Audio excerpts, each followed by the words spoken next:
शिवसेना आमदार संजय गायकवाड कायम या न त्या कारणामुळे चर्चेत असतात।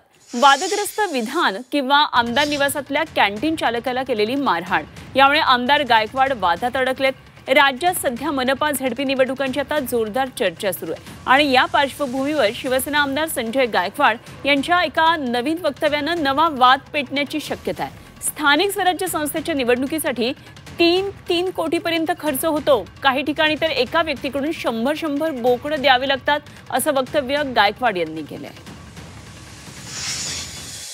आणि ज्याला छोट्या कार्यकर्त्यांची गरज होते आपण कार्यकर्त्याला वाऱ्यावर सोडतो।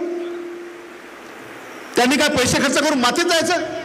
आता काय जिल्हा परिषद, पंचायत समिती, नगरपालिका निवडणुका सोप्या राहिल्यात? 1-1, 2-2 कोटी, 3-3 कोटी, काही ठिकाणी तर 100 बोकडे एका घराकून।